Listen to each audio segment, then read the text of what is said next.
Taylor Swift by Wendy Logia, illustrated by Elisa Chavari. Taylor Allison Swift was born on December 13, 1989, in West Reading, Pennsylvania.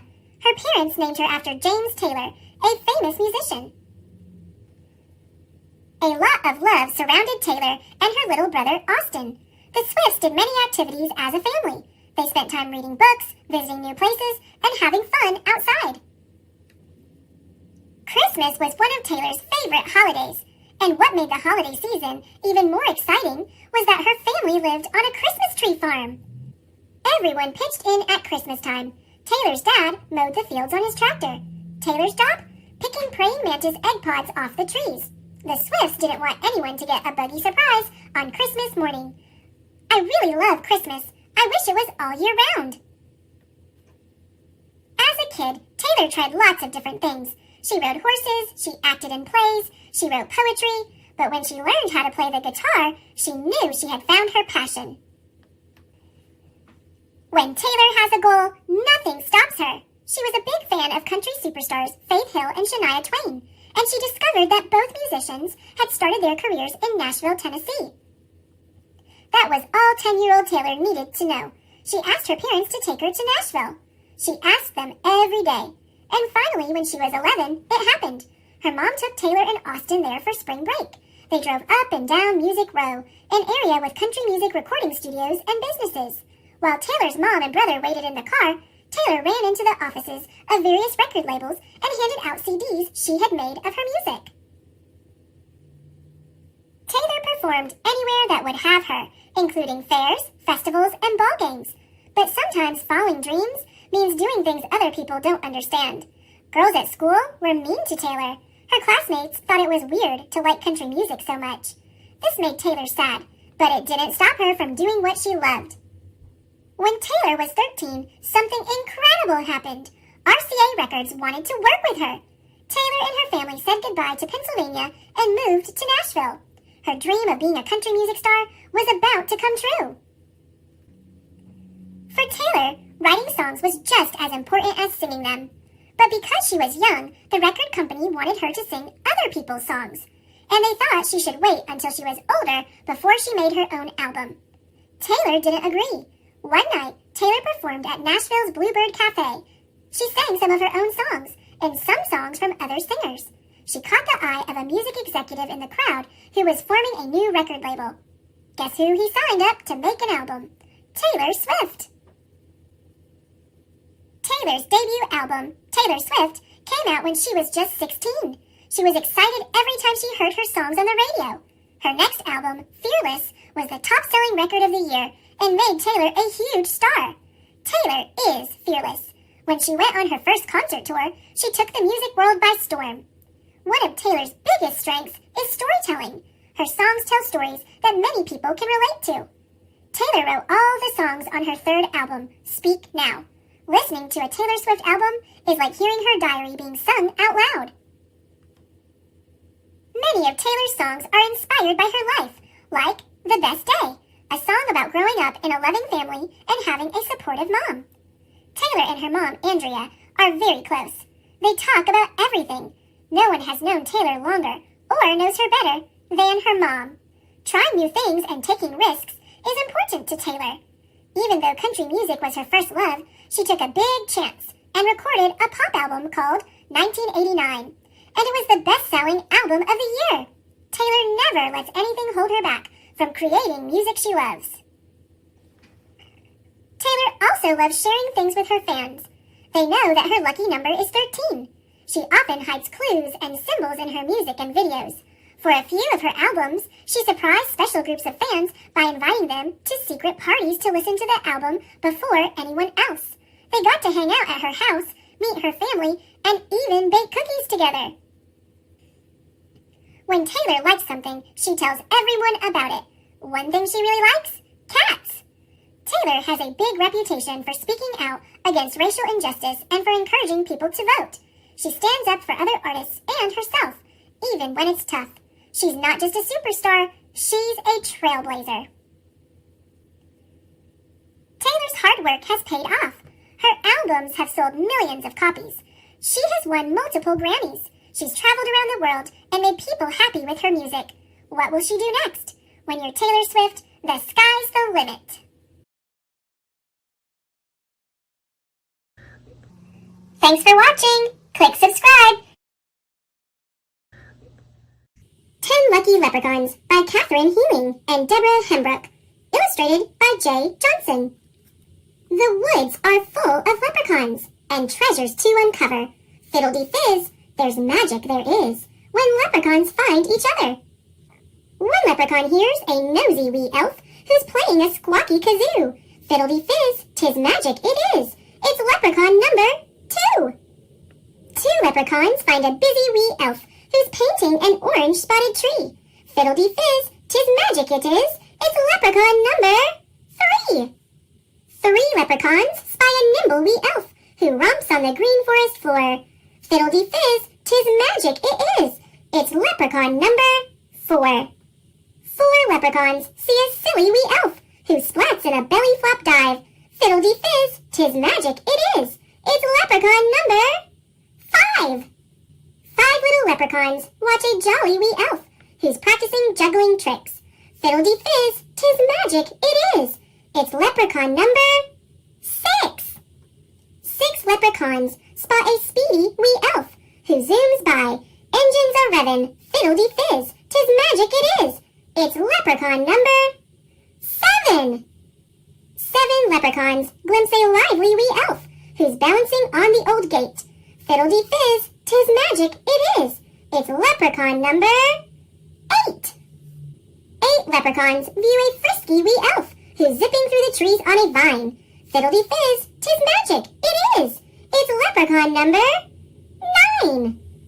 9 leprechauns meet a clever wee elf who's hunting for treasure and then. Fiddle-dee-fizz, 'tis magic it is. It's leprechaun number 10. 10 leprechauns find a big pot of gold at the place where the bright rainbow ends. But fiddle-dee-fizz, the true magic is finding 10 lucky leprechaun friends. Thanks for watching. Click subscribe. There was an old lady who swallowed a clover by Lucille Calandro, illustrated by Jared Lee. There was an old lady who swallowed a daisy. She wasn't lazy when she swallowed the daisy. She swallowed the daisy to brighten the clover.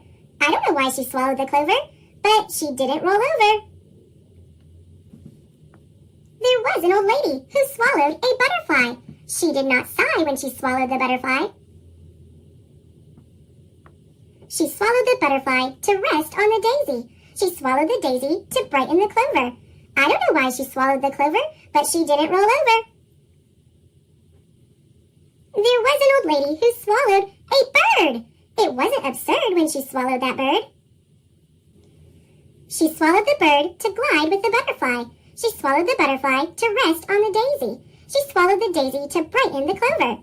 I don't know why she swallowed the clover, but she didn't roll over. There was an old lady who swallowed a pot. Believe it or not, she swallowed that pot. She swallowed the pot to carry the bird. She swallowed the bird to glide with the butterfly. She swallowed the butterfly to rest on the daisy. She swallowed the daisy to brighten the clover. I don't know why she swallowed the clover, but she didn't roll over. There was an old lady who swallowed some gold. It wasn't cold, all that shiny gold. She swallowed the gold to fill up the pot. She swallowed the pot to carry the bird. She swallowed the bird to glide with the butterfly. She swallowed the butterfly to rest on the daisy. She swallowed the daisy to brighten the clover. I don't know why she swallowed the clover, but she didn't roll over. There was an old lady who swallowed a fiddle. It is a riddle why she swallowed a fiddle. The old lady started to dance, and before she was done, a wee little leprechaun joined in the fun.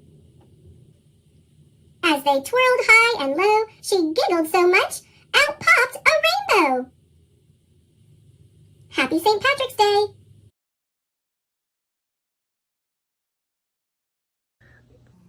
Thanks for watching. Click subscribe. The Leprechaun Under the Bed by Teresa Bateman, illustrated by Paul Measle. Brian O'Shea enjoyed his privacy. A leprechaun can be alone without being lonely, he liked to say. Indeed, he would know, for he made a snug home beneath the ground in an out-of-the-way spot. But time went on. Big, tall human people moved nearer and nearer, until one day a man named Sean McDonald started building a stone cottage right overhead.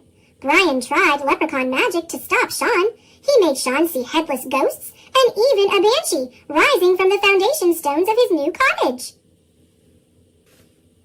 But his plan backfired. It's just like my sainted mother always told me, Sean declared in delight. The land of Ireland is full of magic and surprises. All too soon, a fine cottage stood over Brian's home, so he built a door under Sean's bed. On moonlit nights, Brian would cobble outside. When it rained, he worked under Sean's bed, deliberately disturbing the man's sleep. Yet, he didn't wish to be discovered, so if Sean moved, Brian would whisper, "Now, don't you be frettin' your wee little head. It's only the cat under the bed." After a week of restless nights, Sean decided he had to know why he wasn't sleeping well. He went to bed, as usual, but though his eyes were closed, his ears were open. At midnight, the tapping began, and Sean sat bolt upright. "Now, don't you be fretting your wee little head. It's only the cat under the bed," he heard from below. "Ah, of course, the cat," Sean yawned, settling back under the covers. Then his eyes flew open. "I don't have a cat," he thought, "and even if I did, who ever heard of a talking cat?" So, what was under the bed? The answer popped into his head. Sean smiled. His mother had always said that a leprechaun in the house was a fine piece of luck he couldn't afford to lose. The next morning, Sean made stirabout for breakfast and placed a bowl of it under the bed for the cat. At lunch, the bowl was empty, so he put in some stew. From that day on, every time he filled his own plate, he added a bit to the bowl under the bed. Sean was a hard-working man, but his small farm produced barely enough. Times grew hard, and times grew harder, until there came a day when Sean went to bed with both his stomach and the bowl empty. The next morning, a gold coin gleamed in the middle of the kitchen table. "What a blessing it is to have a cat in the house," he remarked aloud before hurrying out to buy good food. They lived well for weeks on that coin, but soon the cupboard was bare again, and another gold coin appeared. "Consider this a loan," Sean said, "until times are better. Thank you, cat." But when Sean went to buy his oatmeal and potatoes, there was more than one eyebrow raised in the village. A poor man might have saved one gold coin for hard times, but 2?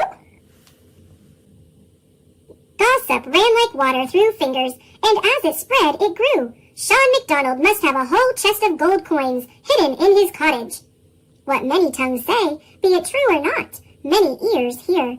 2 robbers caught wind of the tale and decided that no one deserved Sean's gossiped gold more than they did. One crisp, dry morning, they hid outside, waiting for Sean to leave.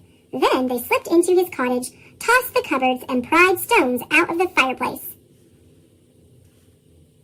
Such a clatter made Brian poke his head up from under the bed.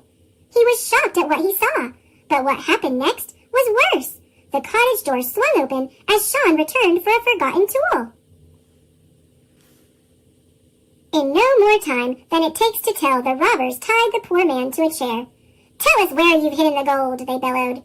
Fearing for Sean's safety, Brian banged his hammer against the floor to catch the robbers' attention. "Hey now, what's that?" one of the men asked. Fearing for Brian's safety, Sean spoke quickly. "Now, don't you be fretting your wee little head. It's only the cat under the bed." "Cat?" the man replied. "Well, the bed's the only place we haven't looked." As Sean worried, Brian grinned. Both robbers stuck their heads under the bed, and there they saw exactly what Brian had told them. A cat. But this was a wild cat, eyes like lightning and claws like knives. The cat smiled at the robbers, then licked its lips as if it found the sight of them tasty. With a shriek, the men tumbled backward, then fled as if the devil himself were at their heels. Brian laughed till tears ran down his cheeks. Sean chuckled as well as he wiggled free of the rope. Then he stretched and bowed in the direction of his pillow. "'Tis a grand thing indeed, having a cat beneath the bed," he declared. "Aye," replied a voice from below, "and it's a pleasure having a friend above it." And they lived well and happily for the rest of their days.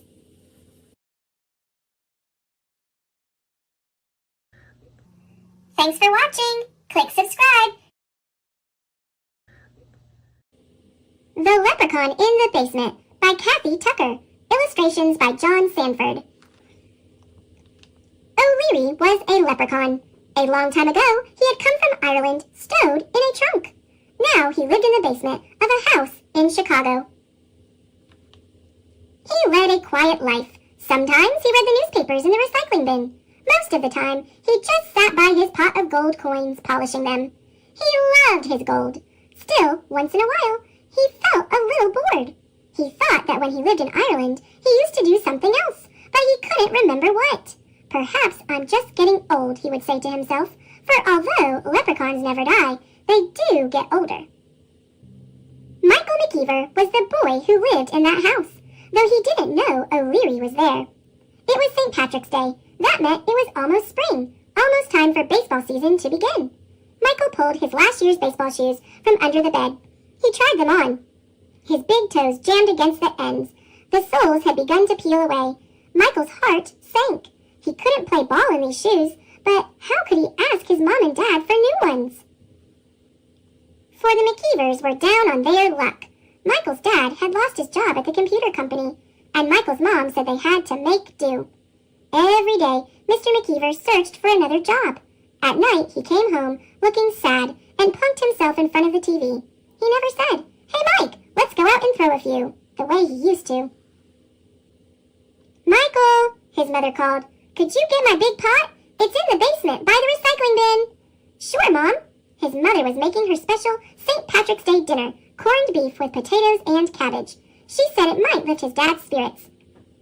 Michael trudged down into the basement. As he neared the washing machine, he heard a strange noise. Someone was singing. "When Irish eyes are smiling, sure it's like a morning spring. In the lilt of Irish laughter, you can hear the angels sing."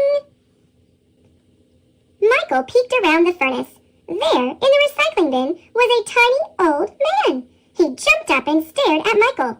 Michael blinked. The little man looked exactly like the pictures of the wee folk he'd seen in a book about Ireland.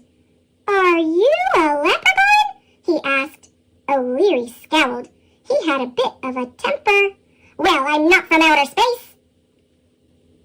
Michael pointed to a bowl with something sparkling in it. "What's that?" he asked. "My gold, of course." "Michael, I'm waiting," his mother called. "Coming, Ma!" Michael grabbed his mother's pot. "I'll be back," he whispered to the leprechaun. "I was afraid of that," muttered O'Leary, because suddenly he knew his life would never be the same again.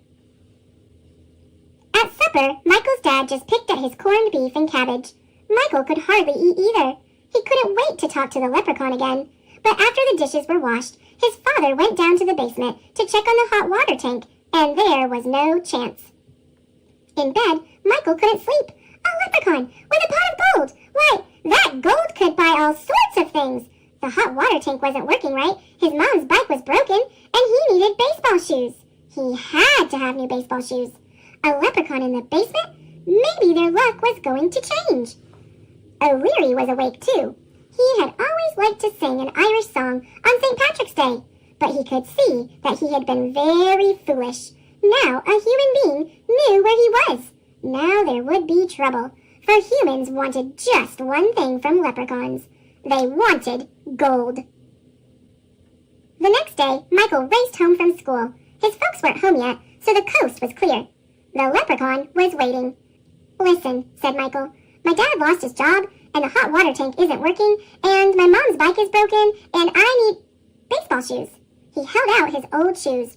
"'Tis a pity," said O'Leary, "but what can I do?" "You could give us some gold." O'Leary sighed. "Could you give up playing baseball?" Michael shook his head. No way! I love baseball! Ah, you're a smart lad. Then you understand why leprechauns cannot give up their gold. But that doesn't make sense. You have so much. Some things don't make sense, said O'Leary, and still they are true. Leprechauns are supposed to be lucky, Michael protested. I don't know about luck, said O'Leary, his voice rising, but you're not getting one gold coin. You're a selfish leprechaun, Michael said angrily. O'Leary stomped his foot. And you are a greedy human being. Michael stalked upstairs. His father was coming in the door. Dad, why are we so unlucky? He blurted out. He wasn't supposed to worry his father, but he couldn't help it. He almost felt like crying. His father stared at him. I guess you must think you are unlucky with such a gloomy dad. He put his arm around his son. Listen, when I woke up today, I had the strongest feeling our luck is going to change. It doesn't make sense, but it's true. I know we McKeevers are going to be okay. Now, let's go out and throw a few. Like magic, Michael's spirits lifted. He ran to get his ball. That night, in bed, Michael thought about what the leprechaun had said. He didn't want to be a greedy human being. He would make do. Maybe he could tape up the soles, and he reached under the bed for his shoes. Then he remembered he had left them in the basement. In the basement, O'Leary paced back and forth. Was he a selfish leprechaun? He stared at the baseball shoes. The stitching was poorly done. The soles were made of the cheapest leather. He looked for the shoemaker's name, but there was only a tag too worn to read. Sure and begorra, I could have made a better shoe myself, he thought. Why, I was the best cobbler in County Cork. And that was how O'Leary remembered what he used to do in Ireland. The next morning, when Michael McKeever stretched in bed, he felt something heavy on his legs. He sat up. There, on the blanket, was the most beautiful pair of baseball shoes he had ever seen. They were green, with excellent thick soles and good gripping spikes. On the toes were tiny gold shamrocks. And of course, they were very lucky. Thanks for watching. Click subscribe. The Luckiest St. Patrick's Day Ever by Teddy Slater. Illustrated by Ethan Long. Top of the morning. It's March 17. The Leprechaun family is wearing the green. St. Patrick's Parade is about to begin. The wee ones are marching. Come on, let's join in. There goes Bedelia, leading the clan, arm in arm with Granddaddy Dan. She swings her shillelagh. They walk and talk gaily, moving as fast as they can. Timothy Shaughnessy, handsome and bold, marches along with a big pot of gold. And here comes Aunt Rose, tap-tapping her toes. With shamrock in hand, she follows the band, decked out in her very best clothes. Toodle-dee-toot, rum-a-tum-tum, Johnny and Jack play the fife and the drum. They kick up their heels in a wild Irish jig. Everyone's dancing, even the pig! After the march, it's back home for lunch. Mulligan stew and green apple punch. Kate cuts the cabbage, Pat shells the peas. The mischievous children do just as they please. Friends and family keep coming to call. There's plenty of food for one and for all. The Caseys, McGregors, O'Grady's, Peg Finn.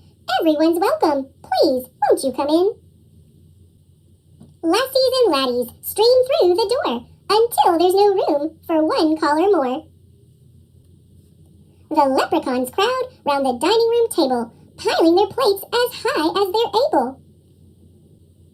But before they dig in, they have one thing to say. May the luck of the Irish be with you today. Happy St. Patrick's Day!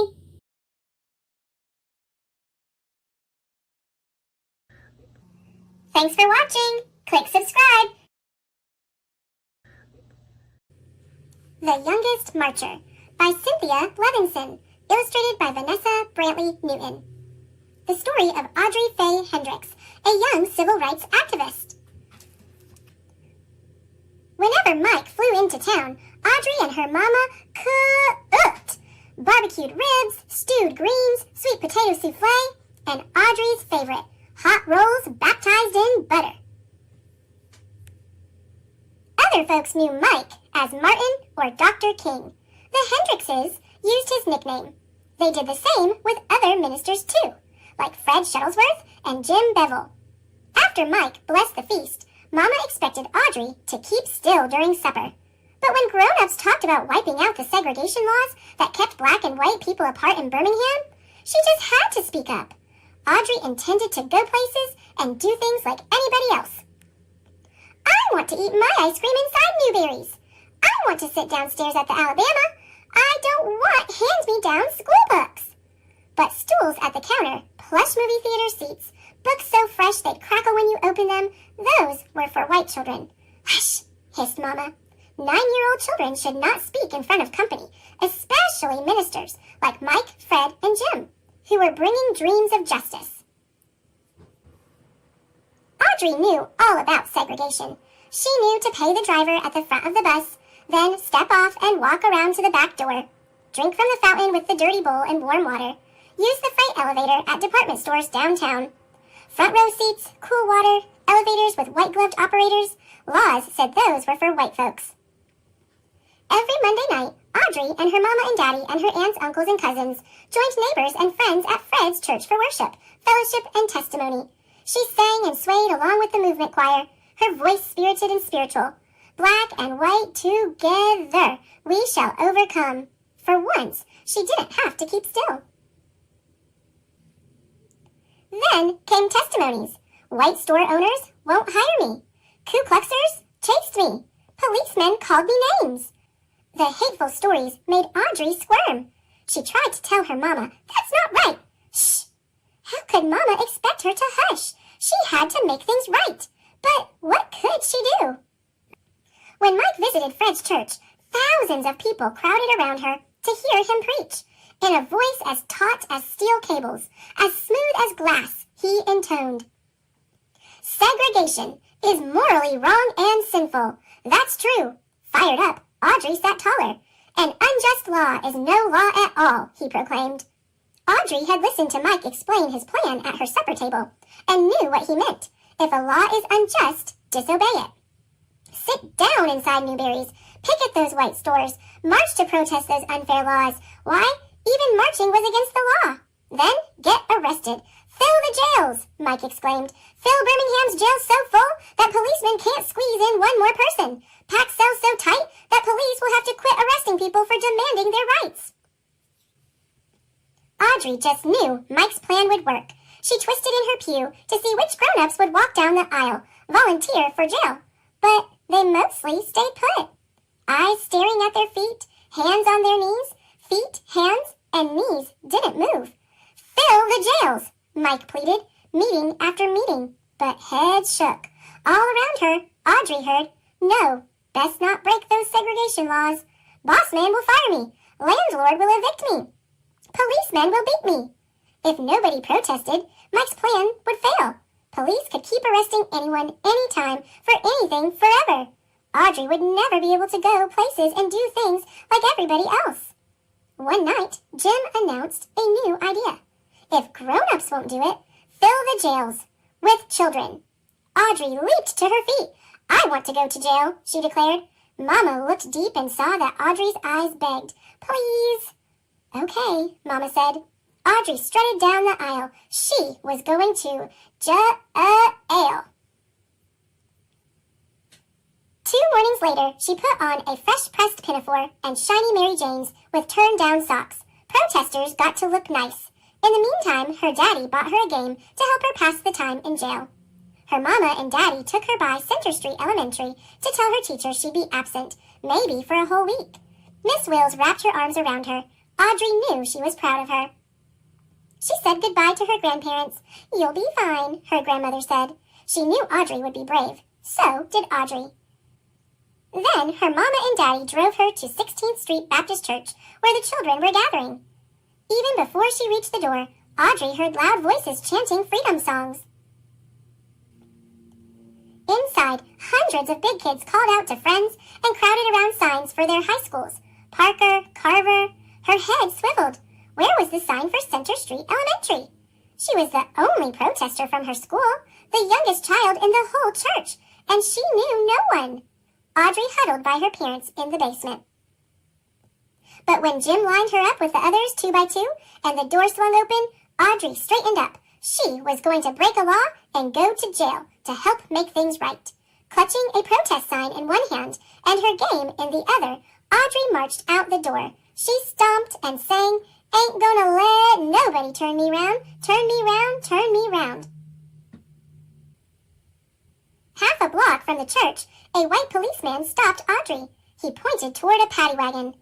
Sentence, 1 week in juvenile hall. A matron locked Audrey into a day room with 24 other girls, all older, all bigger, all strangers. Audrey sat down alone and slipped the cover off her game. "I told you to sit down," the matron yelled. Audrey jumped. She didn't remember standing up. The matron dragged her to a dark, empty room. "When I tell you something, you do it," she commanded, "or I'll leave you here."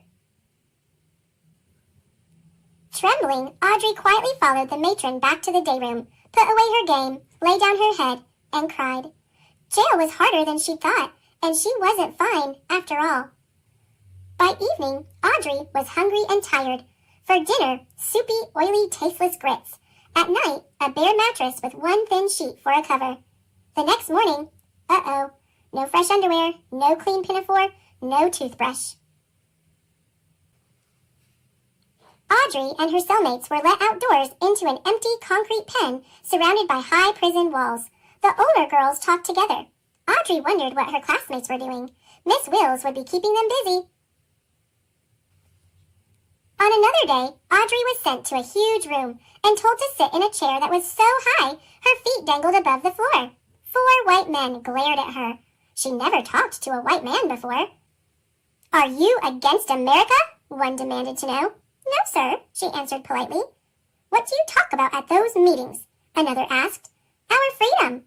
"Why did you march?" "To go places and do things like anybody else." "What was wrong with that?" Every mealtime, Audrey stared at greasy grits. She could barely spoon them into her mouth, let alone swallow them. Every night, the cot's wire springs jabbed. Every morning, she had nothing to do but sit alone with her game. In the afternoons, though, more kids crowded in the day room. Some days, many of them arrived sopping wet. A girl explained that a fireman aimed powerful hoses at the children. Surging water spun them off their feet and down the street. They got up and kept marching anyway, until they too were sent to jail. By Audrey's 5th day in detention, the police couldn't squeeze in one more person. "We filled up all the rooms! We filled up all the rooms!" Audrey practically jumped up and down. She was so proud. "We filled up all the rooms!" Watching television in the day room, she saw black people stroll straight into stores and restaurants like they belonged there. No one else could be sent to jail. Everything had changed. After 7 days, Audrey went home. Her mama and daddy wrapped their arms tight around her, washed the jail off her, and for dinner, hot rolls, baptized in butter. 2 months later, the city of Birmingham wiped segregation laws clean off the books. Audrey licked her spoon clean at Newberry's counter like everybody else. Black and white together, like we belong.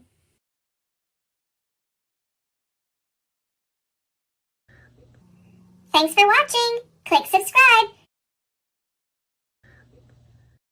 When the Snow Comes by Jonathan Allen. High up in the mountains, Little Yak was looking at the sky. "The snow is coming," said Mom. "I've never seen snow before," said Little Yak. Little Yak ran down to the stream to tell his friend Pika. "The snow is coming, Pika." "I know," said Pika. "That's why I have been gathering grass to feed me through the cold winter."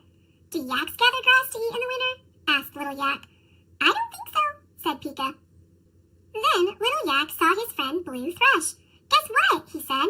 "The snow is coming." "You're right, Little Yak," said Blue Thrush. "That's why I'm flying off to my warm winter home." "Do yaks have a warm winter home?" asked Little Yak. "I don't think so," said Blue Thrush. Little Yak's friend, Brown Bear, came lumbering by. "Hello, Brown Bear," said Little Yak. "Do you know the snow is coming?" "I do, Little Yak," said Brown Bear.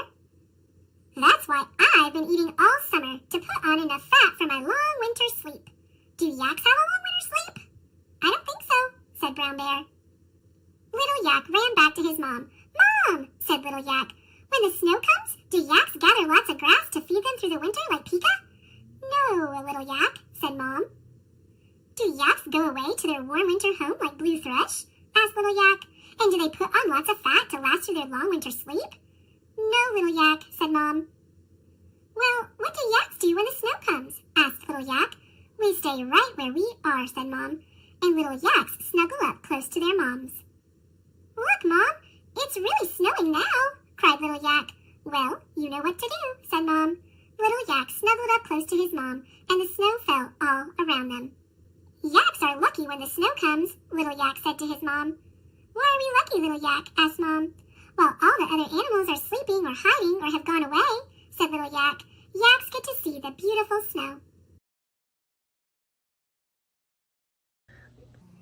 Thanks for watching. Click subscribe. Jamie O'Rourke and the Big Potato, an Irish folktale by Tommy De Paola. Jamie O'Rourke was the laziest man in all of Ireland. He would do anything to avoid working, especially if it had to do with growing potatoes. Jamie O'Rourke, his wife Eileen would say, we'll have nothing to eat this winter if you don't go out and dig up the praties. Oh, the saints preserve us, Jamie would whine. Me back's as sore as can be. Sure as I'm telling you, wife, you'll have to dig them up yourself. I'll break in two if I so much as get out of this bed. So, Eileen, who had done all the planting and watering and weeding anyhow, would go out to the tiny garden and dig up the smallest potatoes in Ireland, all because Jamie was too lazy to dig a larger garden and had no money to buy good potato seed. Then poor Eileen wrenched her back and was laid up in bed. St. Bridget and the Virgin Mary herself must have smiled on Eileen O'Rourke, the village women said. Why, it's the first rest she's had since she married Jamie O'Rourke. With Eileen in bed, Jamie began to worry. No Eileen to dig meant no praties all winter, and no praties meant no food.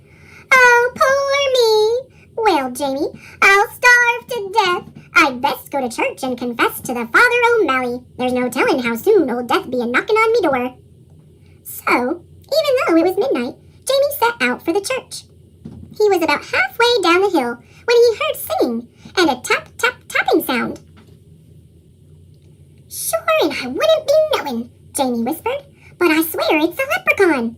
And sure enough, sitting in a circle of ferns in the moonlight was a leprechaun, singing and hammering tiny nails into the heels of the fairy boots he was making. Jamie knew just what to do. He crept up and grabbed the little man by his coattails and held firm. Let me go! Let me go! The leprechaun shouted. Not on your life, Jamie said. Not until you show me where you be keeping your pot of gold. Now, everyone in Ireland knows that leprechauns make boots and dancing shoes for the fairies, who pay for them with gold. And everyone knows that if you catch a leprechaun, he'll pay for his freedom with his pot of gold. But this leprechaun was cleverer than most. Oh, please, Mr. Mortal Man, he pleaded. I'm just starting out making fairy shoes, and I only have 1 or 2 pieces of gold in me pot. Won't you take a wish instead? Why, what would I wish for? Jamie asked. Me, who's about to die of starvation, because my wife is sick in bed and can't dig the praties for the winter. And they're such puny praties anyhow. Well, said the leprechaun, reaching into his pocket, you could wish for the biggest pratie in the world. It would last all winter and you wouldn't have to do anything more than plant this seed, water it, and wait. That sounded wonderful to Jamie. Done, he shouted, and as the leprechaun dropped the seed into Jamie's hand, Jamie let go of his coattails and off that leprechaun scampered. When Eileen heard what he had done, she was furious.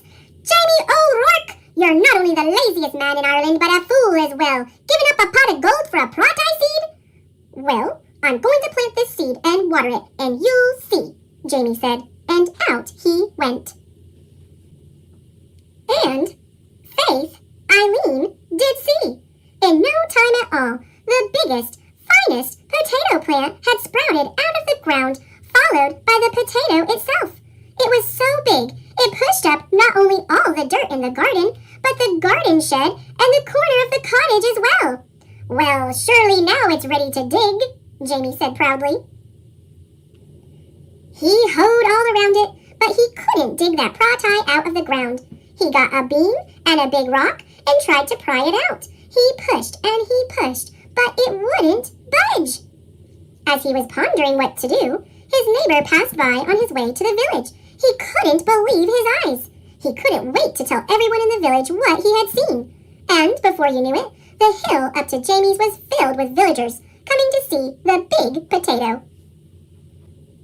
Where did it come from? They asked. Jamie told them about the lucky night he had caught the leprechaun and how smart he had been. Why, anyone could have gotten a pot of gold, he bragged. But the biggest pratai in the world, well, that took some doing. However did you outsmart a leprechaun? They all asked at once. Jamie hesitated and scratched his head. We'll help you dig up your pratai, Jamie, if you'll tell us how you did it. And they grabbed shovels and hoes and started to dig. They dug, and they dug, and they pushed, and they shoved, until the potato flew up out of its hole. It rolled down the hill, faster and faster, until it reached the bottom, where it bounced up high and came to a stop, wedged between the stone walls on either side of the road. What to do now? That pratai is so big that no one, no cart, nothing can get by it, the constable complained to Father O'Malley. How's a body to get in or out of the village? What shall we do? The villagers wailed. Then they all looked at Jamie and said, It's your pratai. You'll have to move it out of our way. Well, Eileen spoke up, there's more than enough pratai for everyone. Why don't you all take some? So the villagers sawed and chopped and carted off huge pieces of potato while Jamie sat on the stone wall and watched. All winter long, everyone had potato to eat, and eat, and eat, until no one wanted to see or hear of potato again. In the spring, Jamie said, I saved a potato eye for a seed, and it's just about time to plant it. Oh, no, the villagers all cried. If you promise not to plant it, Jamie, we'll promise before St. Patrick and all the saints to see that you and Eileen always have plenty to cook and eat. We don't want another giant pratai around here. Jamie smiled and agreed. What a perfect life for a lazy man. And so you see, darling Eileen, Jamie told her, I wasn't such a fool with that leprechaun after all. And Eileen had to admit that Jamie O'Rourke was right.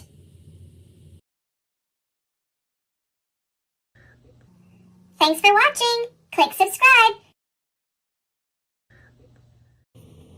Lucky Tucker by Leslie McGurk. When Tucker woke up on St. Patrick's Day, he got off on the wrong paw. First, he had to go for a walk in the rain before breakfast. Then his favorite squeaky toy got stuck under the couch. Just when he thought it couldn't get any worse, a black cat hissed at him. Hiss! My luck needs to change, thought Tucker. What if I roll in this bed of clovers? Maybe their luck will rub off on me. Little did he know that he was being watched by a leprechaun. You just rolled in me bed of four-leaf clovers, the leprechaun said. Now you'll be the luckiest dog around. And off he ran. Tucker chased after the leprechaun, but he got sidetracked when he saw a boy licking an ice cream cone. The top scoop was about to fall off. Tucker made the catch. Wow, what a lucky dog, the boy said. By now, the leprechaun had disappeared, so Tucker decided to go to the dog park. Today was his lucky day. He got to play and wrestle with all his best friends. On his way home, Tucker passed by the bakery that sold homemade dog biscuits. Aren't you a lucky dog, Tucker? Said the baker. I've got a peanut butter shamrock, a chicken-flavored pot of gold, and a cheese-flavored horseshoe just for you. When Tucker arrived home, the mailman was delivering a big box. You are the luckiest dog I know, the mailman said, because this box is for you. Tucker tore open the box and jumped inside. His owner said, Lucky Tucker, you were supposed to have a bath tonight, but let's play with your new toys instead. Finally, it was time for Tucker to go to bed. It was his luckiest day ever. He was already dreaming about next St. Patrick's Day.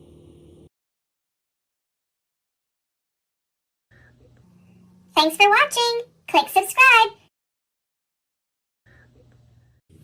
May Among the Stars, written by Rhoda Ahmed, illustrated by Stacia Burrington. Little May was a dreamer. They say that daydreamers never succeed, but little May was different.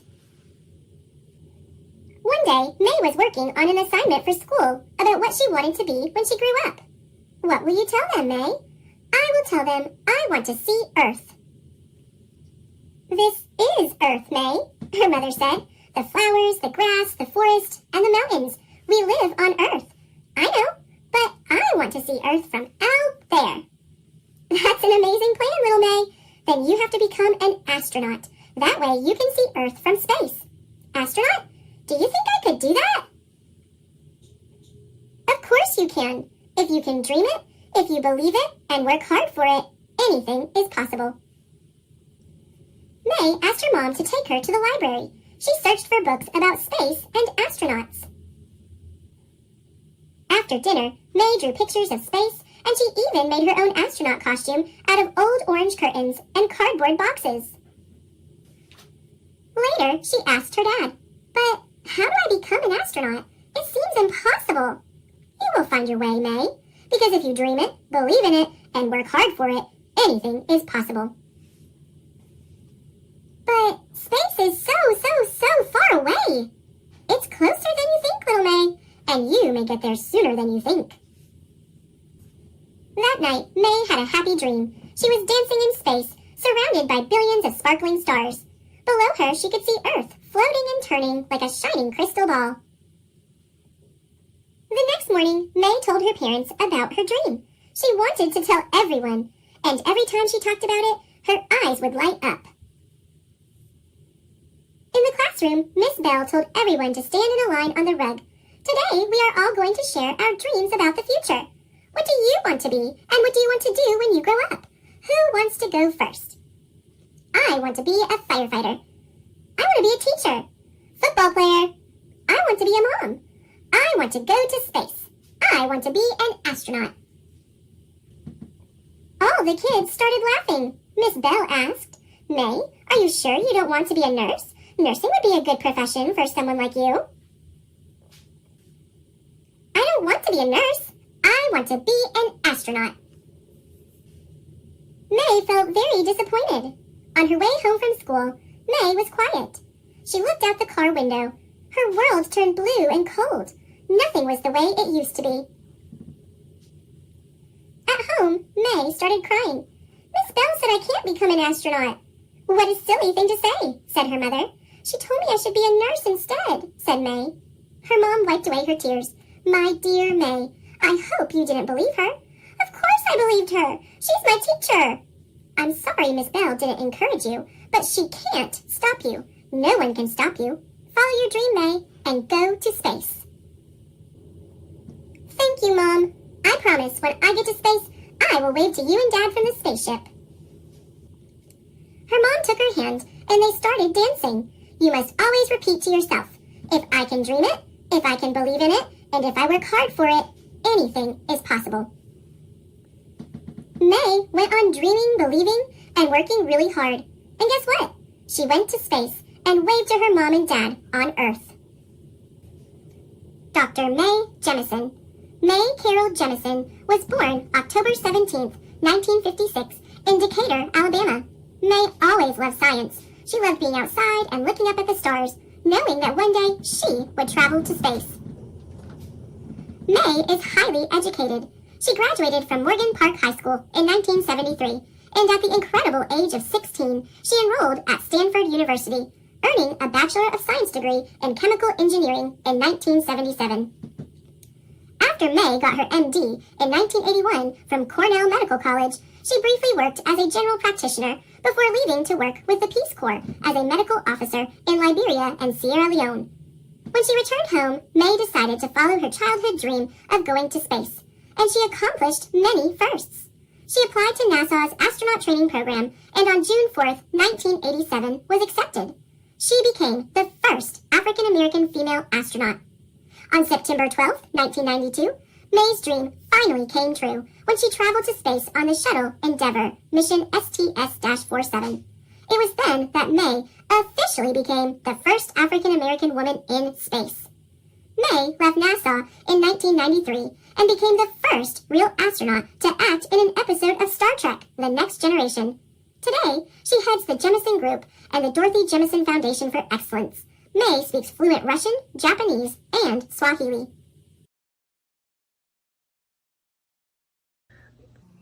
Thanks for watching. Click subscribe.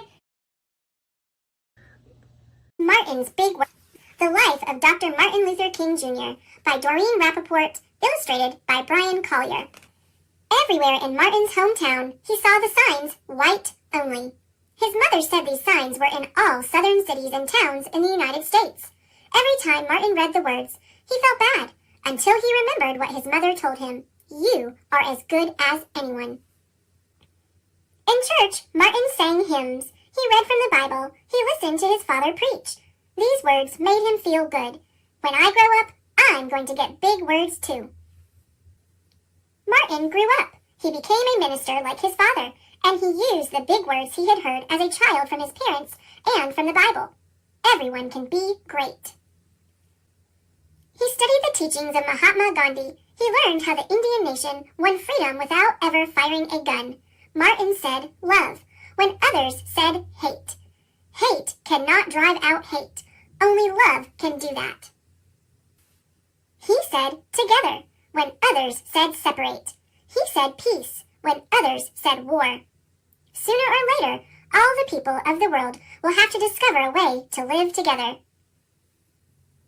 In 1955, on a cold December day in Montgomery, Alabama, Rosa Parks was coming home from work. A white man told her to get up from her seat on the bus so he could sit. She said no, and was arrested. Montgomery's black citizens learned of her arrest. It made them angry. They decided not to ride the buses until they could sit anywhere they wanted. For 381 days, they walked to work and school and church. They walked in rain and cold and in blistering heat. Martin walked with them and talked with them and sang with them and prayed with them until the white city leaders had to agree they could sit anywhere they wanted. When the history books are written, someone will say there lived black people who had the courage to stand up for their rights. In the next 10 years, black Americans all over the South protested for equal rights. Martin walked with them and talked with them and sang with them and prayed with them. White ministers told them to stop. Mayors and governors and police chiefs and judges ordered them to stop, but they kept on marching. Wait! For years I have heard the word wait! We have waited more than 340 years for our rights. They were jailed and beaten and murdered, but they kept on marching. Some black Americans wanted to fight back with their fists. Martin convinced them not to, by reminding them of the power of love. Love is the key to the problems of the world. Many white Southerners hated and feared Martin's words. A few threatened to kill him and his family. His house was bombed. His brother's house was bombed, but he refused to stop. Remember, if I am stopped, this movement will not be stopped, because God is with this movement. The marches continued. More and more Americans listened to Martin's words. He shared his dreams and filled them with hope. I have a dream that one day in Alabama, little black boys and black girls will join hands with little white boys and white girls as sisters and brothers. After 10 years of protests, the lawmakers in Washington voted to end segregation. The white-only signs in the South came down. Dr. Martin Luther King Jr. cared about all Americans. He cared about people all over the world, and people all over the world admired him. In 1964, he won the Nobel Peace Prize. He won it because he taught others to fight with words, not fists. Martin went wherever people needed help. In April 1968, he went to Memphis, Tennessee. He went to help garbage collectors who were on strike.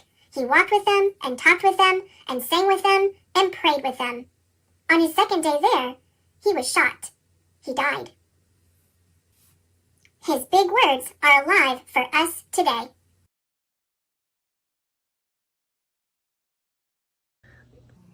Thanks for watching. Click subscribe. Princess Hair by Sherry Miller. All princesses wear crowns, but underneath their crowns, not all princesses have the same hair. Some princesses wear puffs and play pretend. Others wear twist-outs and twirl around. Princesses with dreadlocks love to draw and draw and draw. Princesses with kinks love to think. And princesses with frohawks rock. Princesses with head wraps take long naps. Princesses with curls wear pearls. And princesses with teeny-weeny afros wear teeny-weeny bows. Princesses with bantu knots bake a lot. Princesses with afros do-si-do.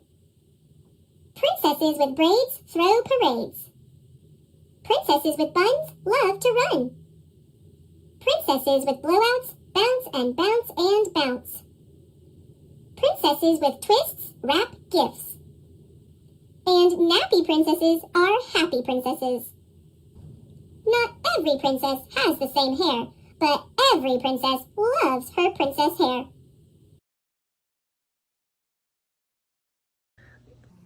Thanks for watching. Click subscribe. From the creators of Dragons Love Tacos, Secret Pizza Party by Adam Rubin and Daniel Salmieri. Poor raccoon. All he wants in life is some pizza. If only he knew how to ask politely. Ah, pizza. So beautiful. You could hang it on the wall of a museum. So convenient. You could eat it in the bathtub. Of course, the best part about pizza is the gooey cheesiness, salty pepperoniness, sweet tomato-ness, and crispity crunchity crust. Yum! Sorry, raccoon. I didn't mean to rub it in. Hey, cheer up! I just had a great idea. Let's throw a pizza party at your house tonight. Shh, don't tell anyone. This will be a secret pizza party. I know what you're thinking. Why would we keep such a delicious party a secret? Okay, sure. It's so folks don't show up to bonk you with brooms. But that's not the only reason. When you make something secret, you make it special. Regular handshake? Boring. Secret handshake? Booyah! Regular staircase? Tiring. Secret staircase? Terrific. Regular pizza party? Get that raccoon off the table! Secret pizza party? Get that raccoon another slice of pizza. He's the guest of honor. Hot diggity dog. Our pizza party is going to be so much fun. Call the pizza man and tell him to bring over his absolute finest pizza pie. Hang on a minute. You don't want the delivery guy to know where you live. He might recognize you from the posters and chase you off with a broom. Think, raccoon, think! Okay now, play it cool. You're just an honest pizza-buying citizen who left his wallet in the car. The pizza man thinks you'll be right back. Let's go! I've planned the perfect getaway route. Around the broom factory, over the broom enthusiast club, past the raccoon-sniffing broom bots. Wait a second, raccoon-sniffing broom bots? Uh-oh. Run, raccoon! Run like the wind! Phew! We made it! Let's barricade the doors and pop open that pizza box. Secret pizza party. Oops, I said that kind of loud. Sorry, pizza smell gives me the happy screams. Try not to crunch too loud. Definitely no high-fiving, or music, or dancing. In fact, we'd better turn off the lights and whisper, just to be safe. Secret pizza party. What's the matter? Sweet sassy molassie, look at all that pizza! Clearly, these people are much better at throwing parties than they are at keeping secrets. Are you thinking what I'm thinking? Okay, you're in. Just play it cool. No one suspects a thing. Uh-oh. Secret pizza party!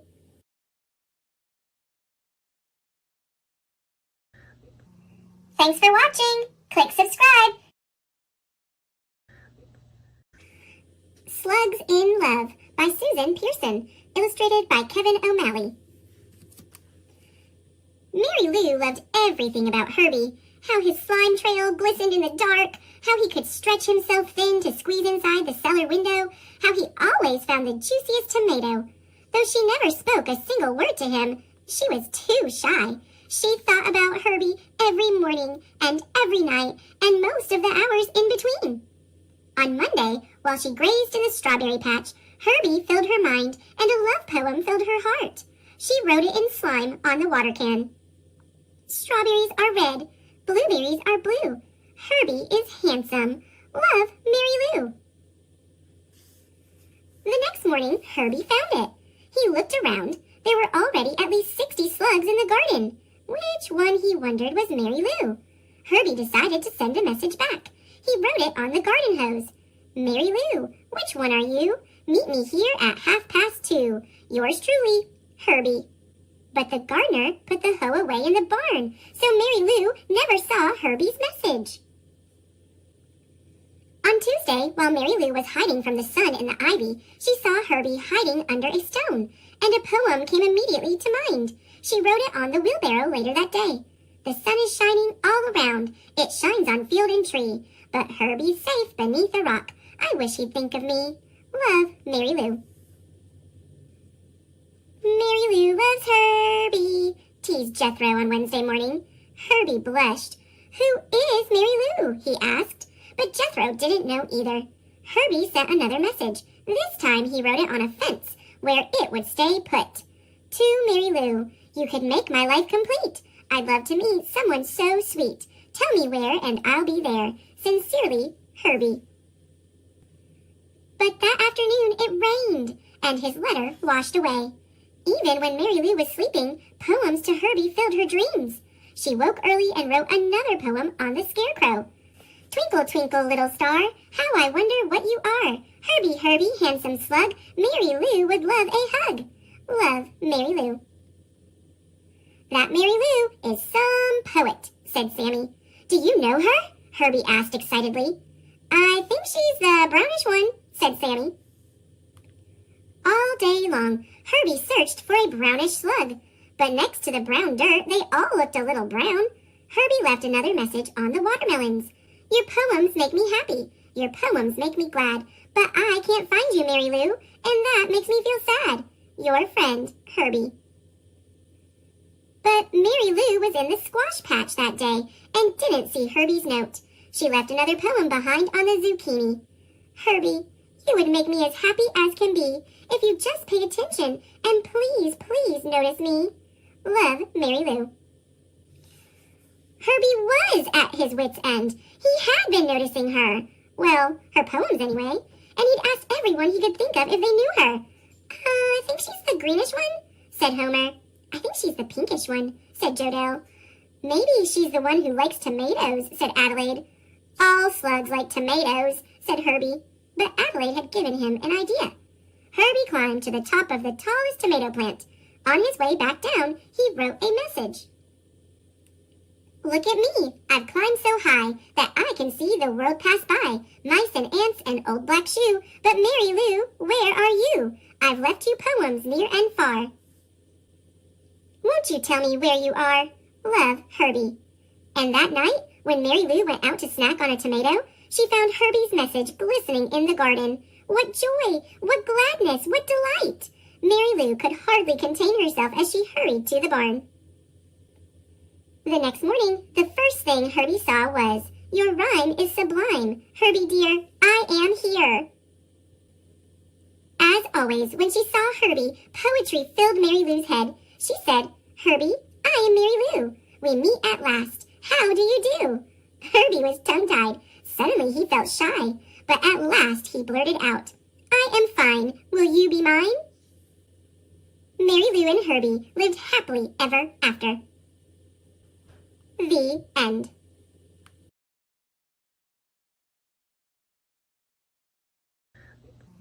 Thanks for watching. Click subscribe. Snow Day for Mouse by Judy Cox, illustrated by Jeffrey Ebeler. Mouse woke up on a chilly morning. He peeked outside. What an icy, lacy, snowflakey day! 3 birds huddled together on the telephone wire. Poor little quivery, shivery birds. But inside, Mouse was warm and dry. No worries for Mouse.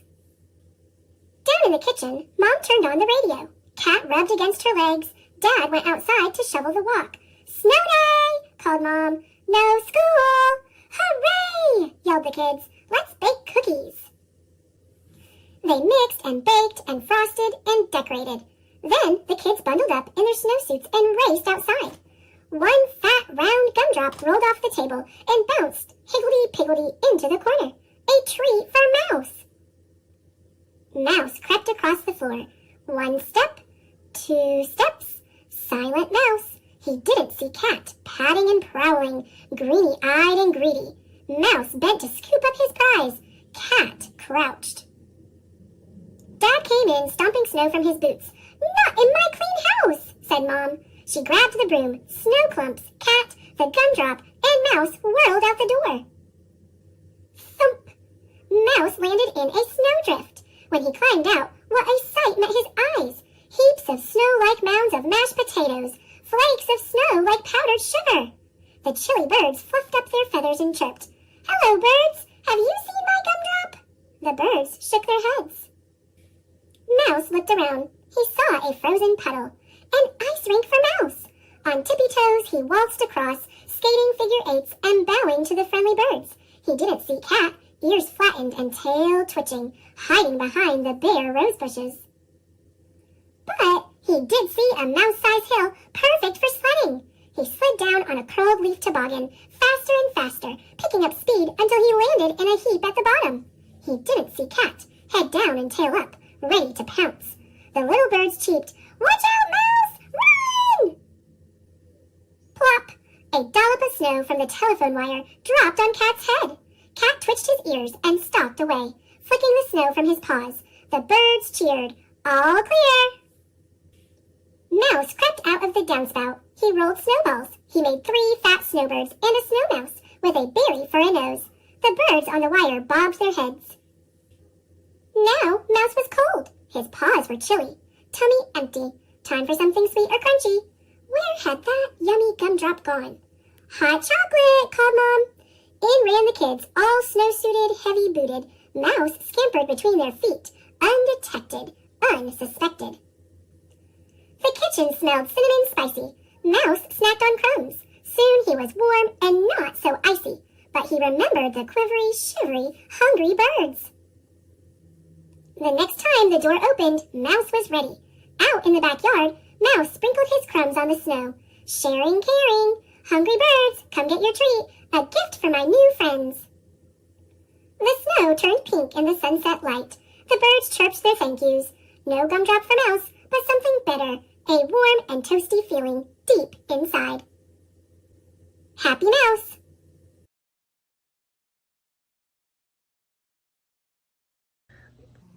Thanks for watching. Click subscribe. St. Patrick's Day by Gail Gibbons.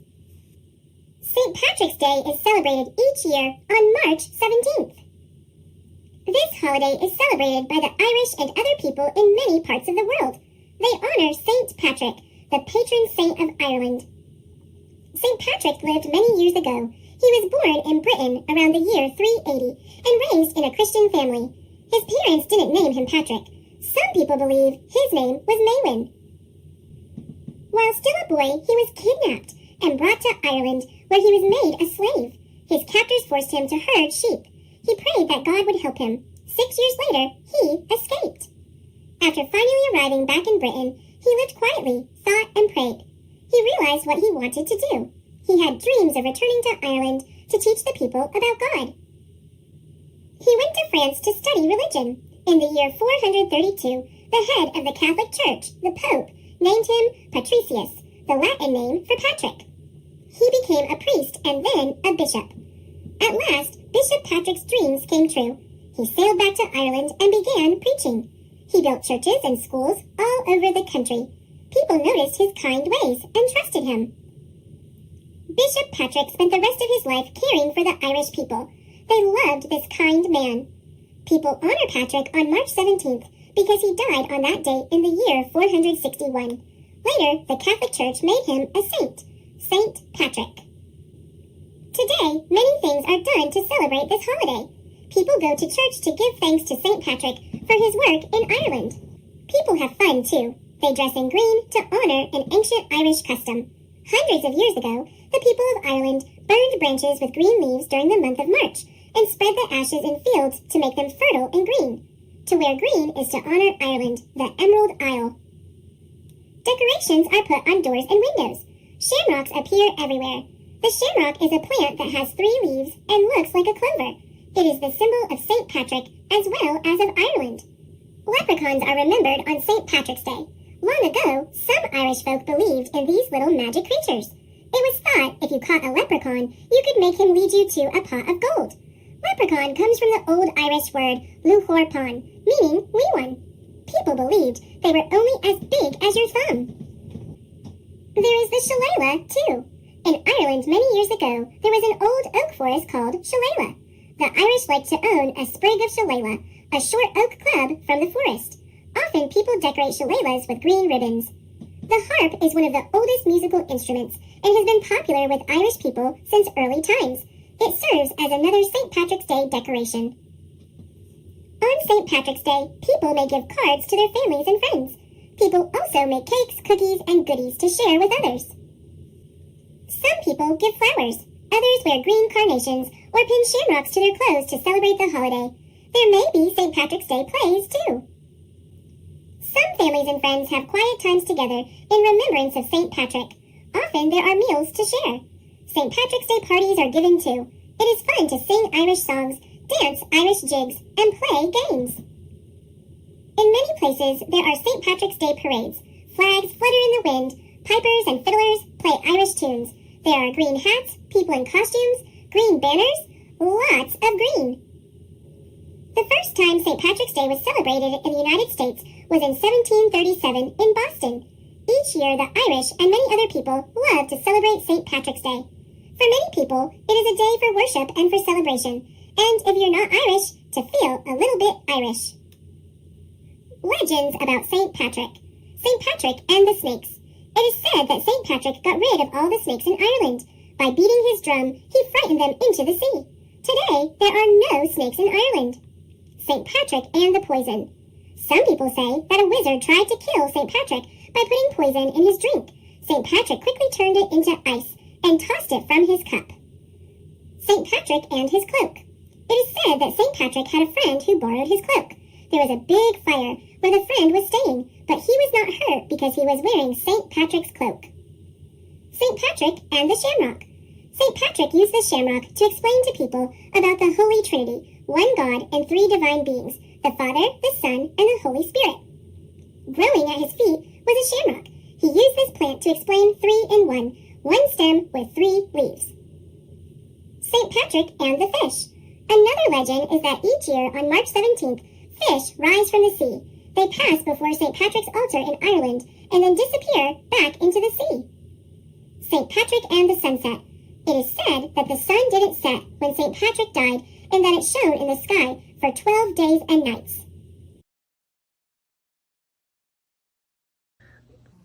Thanks for watching. Click subscribe.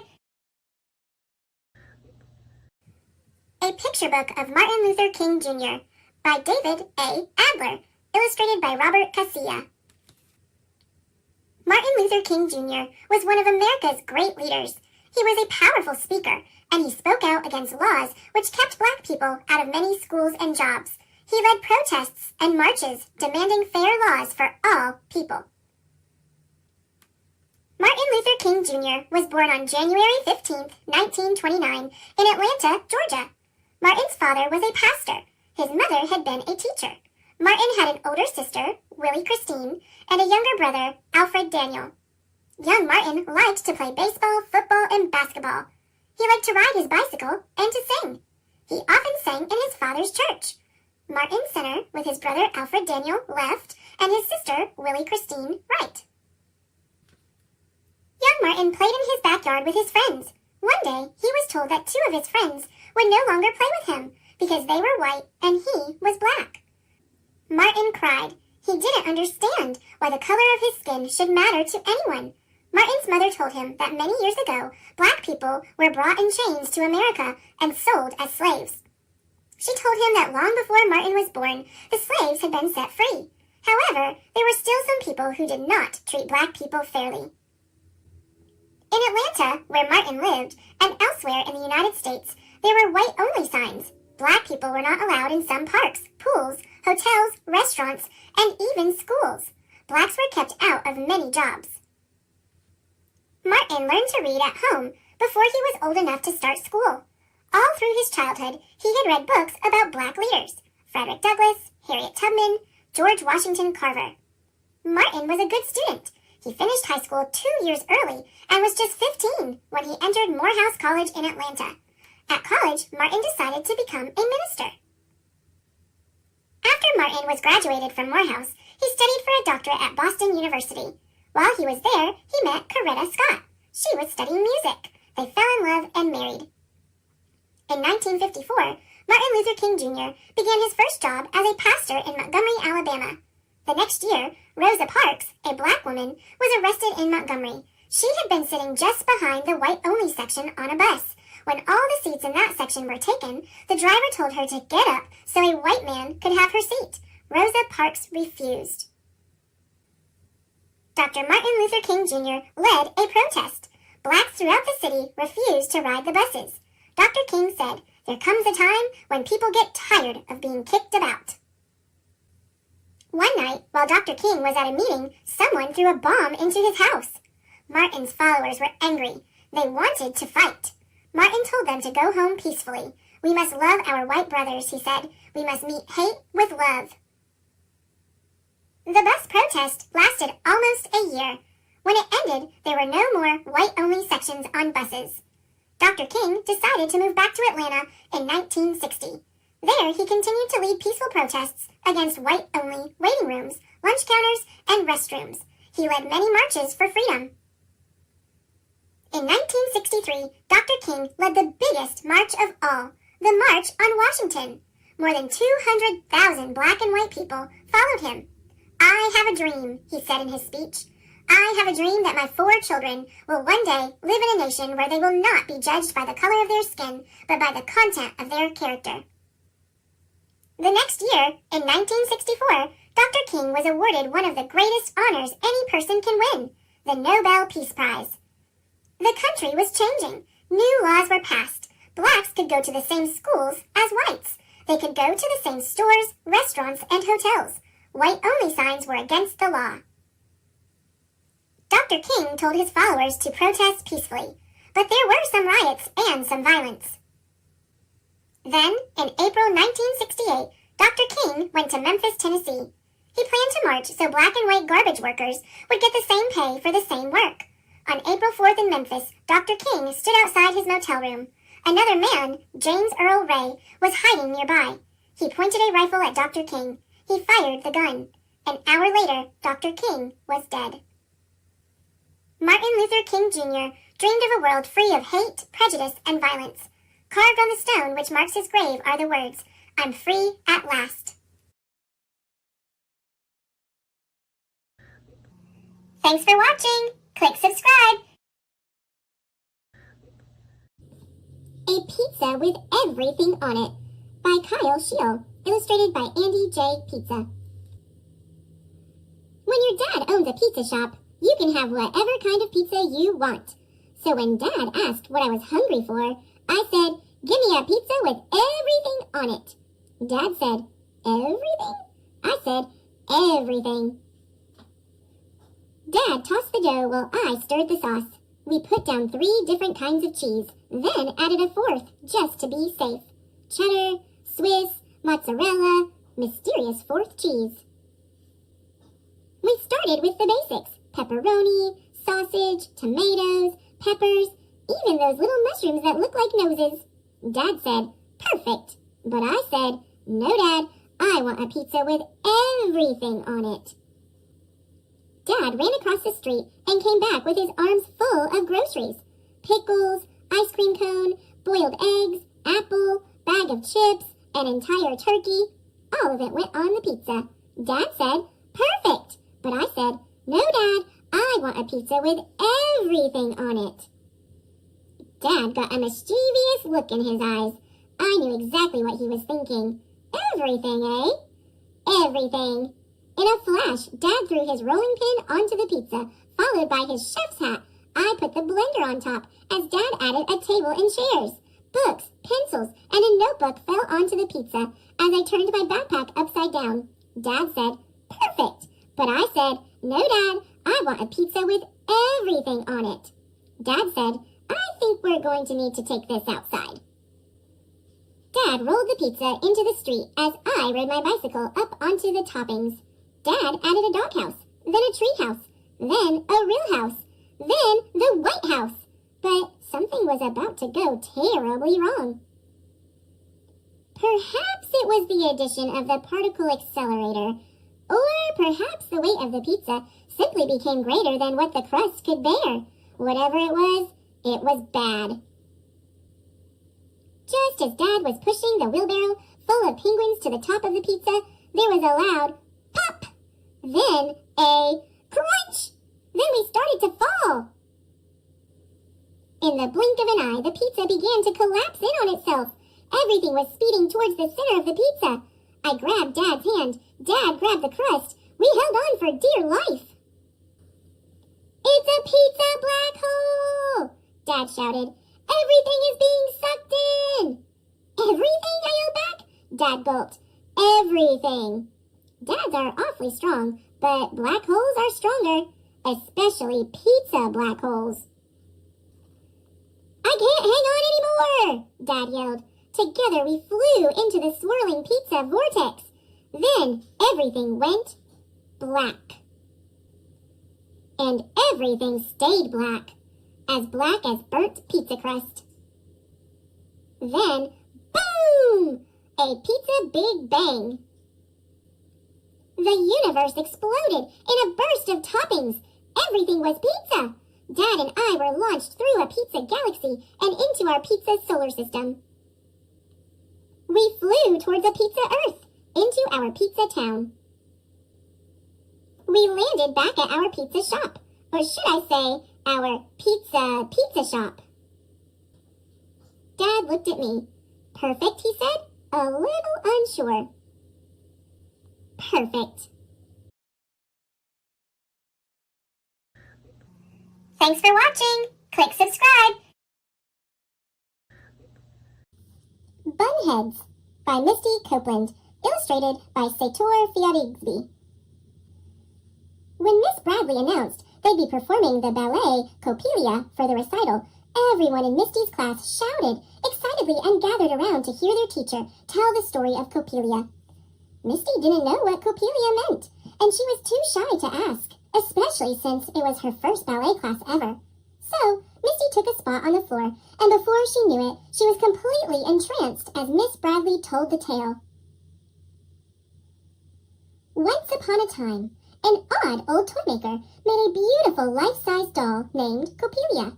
To cure his lonely heart, the doll was so pretty and looked so real that a boy named Franz fell in love with Coppelia at first sight, even though he'd already told Swanilda he would marry her. Swanilda was furious when she caught Franz blowing kisses to Coppelia, but Franz ignored her anger. Later, Franz sneaked into the toymaker's house to see Coppelia, but the toymaker caught him. When the toymaker realized that Franz was in love with his doll, he had an awful idea. Maybe he could use Franz's love to turn Coppelia into a real girl.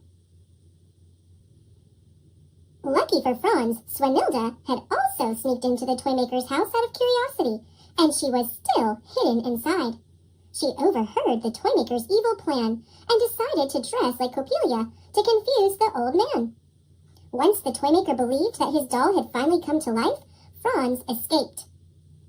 After that, Franz realized what a fool he'd been, and he married Swanilda. The two lived happily ever after. Misty loved how Swanilda never lost sight of her goal or her real love. She knew she wanted to be Swanilda.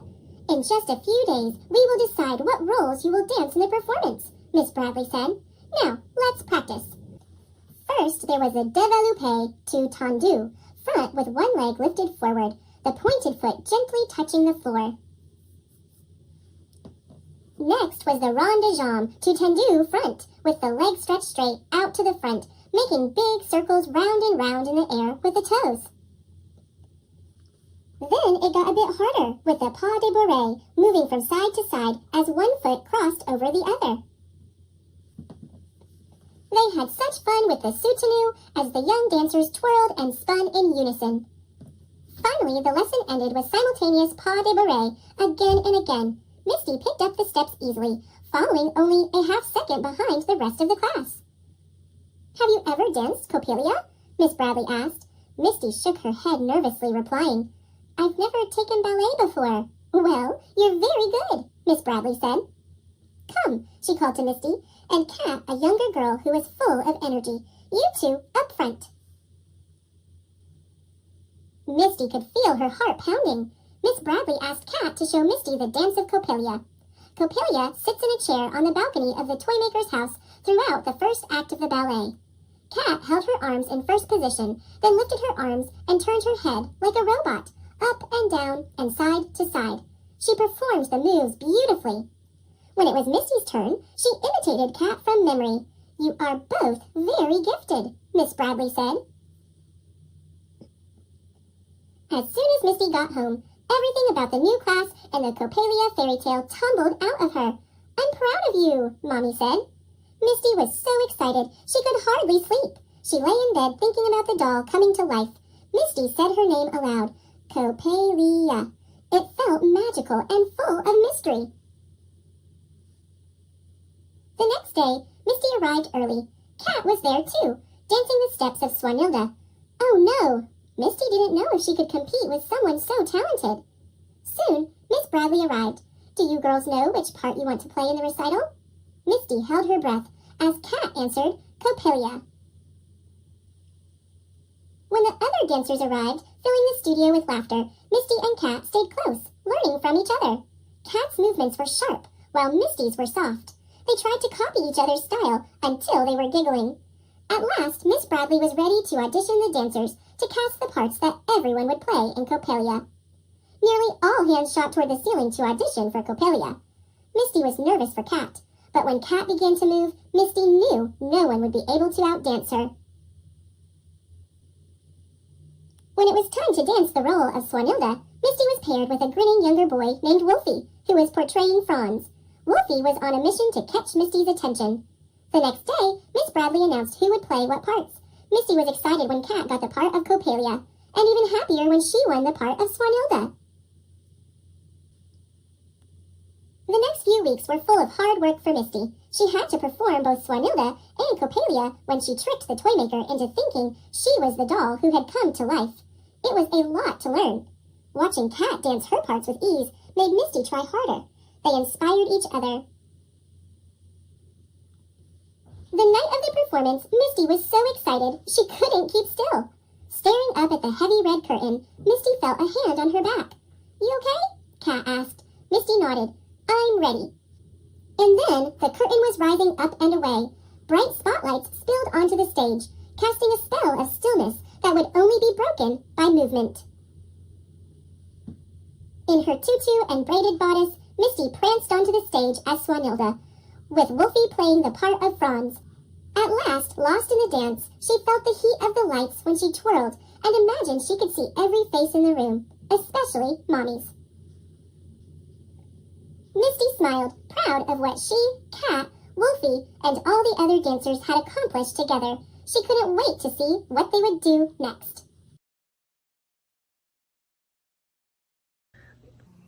Thanks for watching! Click subscribe! Crown, an ode to the fresh cut. Written by Derek Barnes, illustrated by Gordon C. James. When it's your turn in the chair, you stand at attention and forget about who you were when you walked through that door. You came in as a lump of clay, a blank canvas, a slab of marble.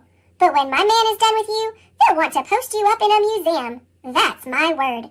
He'll drape you like royalty with that cape to keep the fine hairs off of your neck and your princely robes. It's amazing what a tight fade, high, low, bald does for your confidence. Dark Caesar. Who knows? You might just smash that geography exam tomorrow and rearrange the entire principal's honor roll. A fresh cut does something to your brain, right? It hooks up your intellectual. You're a star. A brilliant, blazing star. Not the kind that you'll find on a sidewalk in Hollywood. Nope. They're going to have to wear shades when they look up to catch your shine. He'll lean you back in the chair, dab that cool shaving cream on your forehead, and then craft a flawless line with that razor. Slow, steady, surgical. It frames your swagger. The cute girl in the class across the way won't be able to keep her pretty eyes off of you.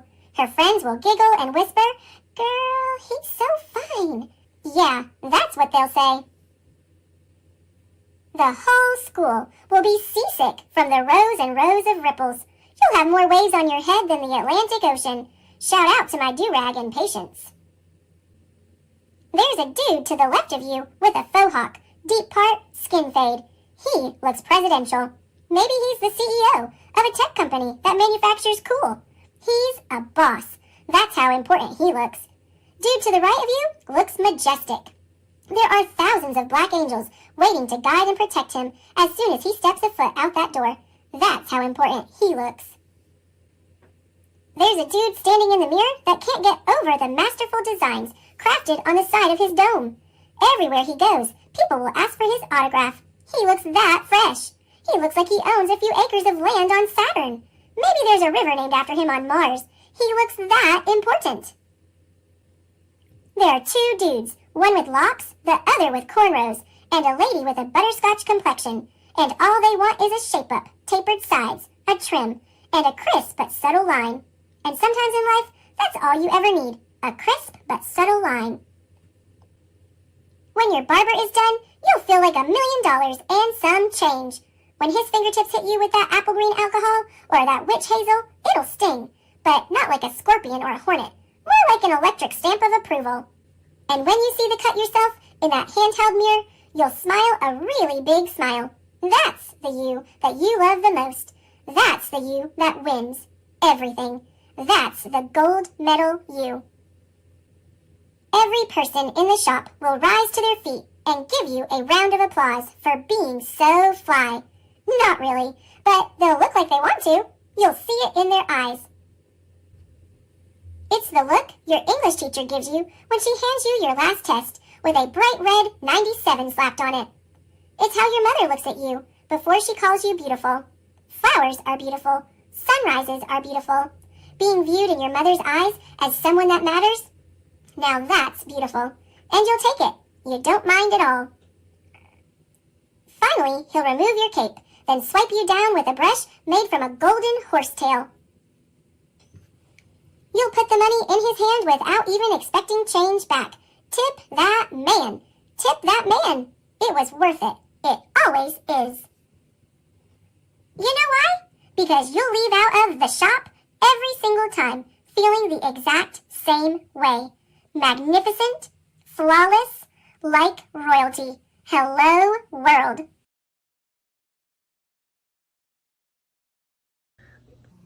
Thanks for watching. Click subscribe. Firebird. Ballerina Misty Copeland shows a young girl how to dance like the Firebird by Misty Copeland and Christopher Myers. The space between you and me is longer than forever. You are the sky and clouds and air. Your feet are swift as sunlight, stretching across the skyline like the day-long sun over the horizon. Me? I'm gray as rain, heavy as nap time, low as a storm pressing on rooftops. I could never hope to leap the space between. Before the curtain rises, before the spotlight falls. Before the fireworks of costumes, before it all. I was a dancer, just like you, a dreaming shooting star of a girl with work and worlds ahead. There I am, sweating at the barre. I had 1,000 leaps and falls, switching worn-out slippers, swift as applause. Even birds must learn to fly like me. You'll grow steady and grace, spread an arabesque of wings and climb. Each position, 1 through 5, stair steps to the sky? That's right. You will soar, Become a swan, a beauty, a firebird for sure. Soon, with the same practice, you'll join me in this dancing dream.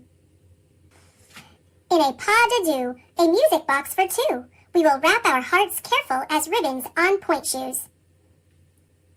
We'll make the night sky our starry curtain, the moon our silver spotlight, as we spin across the planets, pirouetting tightly as the curls on our heads. Spinning wishes for new little ones we can't yet imagine. Then they will look to you in wonder, lighter than air and swift as sunlight, turning over the day and say,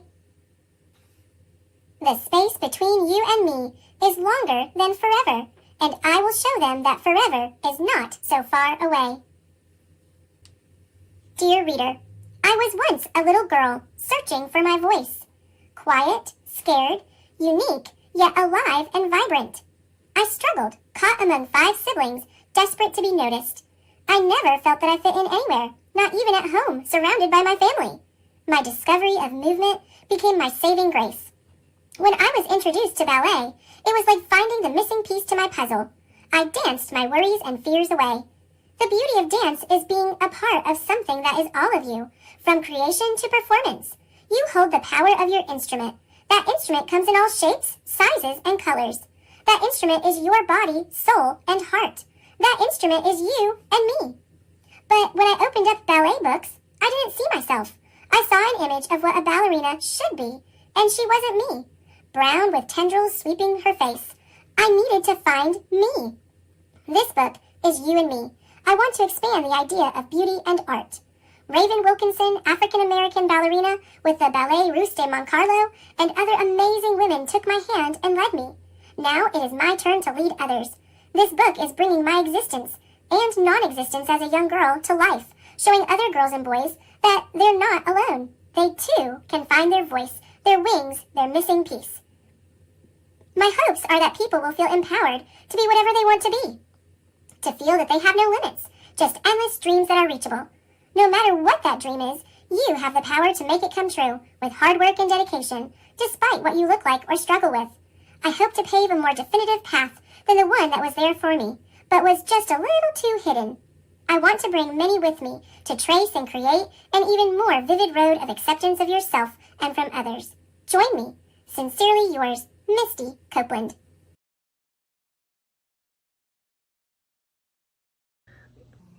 Thanks for watching. Click subscribe. How to Catch a Leprechaun. Words by Adam Wallace. Pictures by Andy Elkerton. The night is dark. The streets are quiet. St. Patrick's Day is near. I tap my hammer so you'll know the leprechaun is here. I'll pull out all your laces, put glitter in your hair, and when you walk around, you'll see my gold coins everywhere. You'll never catch me in your trap, but yes, I'll make a scene. I'll turn the whole place upside down. Your toilet will be green. House number 1, I'm going in. Really? That's your trap? I'm in and out without a doubt. That one was a snap. And now, I think it's getting worse. A shoebox on a stick? I'll dance a jig and still escape. We leprechauns are quick. Another house. I fixed your shoes. They really were quite smelly. I'll eat the nuts you left as bait and leave with a full belly. Now you're talking. Look at this. It's dandelion tea. But I'm too speedy for your trap. This tea is mine for free. I know you want my pot of gold. That iron cage was clever. But I've been alive 200 years. You won't catch me, ever. Now you're getting fancy. But I'll escape with twinkle toes. It's a fancy-pantsy dancy. It seems to me an engineer has helped with this design. Too bad this little leprechaun is going to be just fine. Your entire house is one big trap. From the ceiling to the floor. Nice try indeed. But soon enough, I'll stroll right out the door. The leprechaun be gone 3000 gave me quite a scare. But without a 4-leaf clover, I won't be caught in there. You'll never catch this leprechaun. Impossible! That's a fact. Unless, one day, a brilliant child designs the perfect trap. But who will that child be? Better luck next year!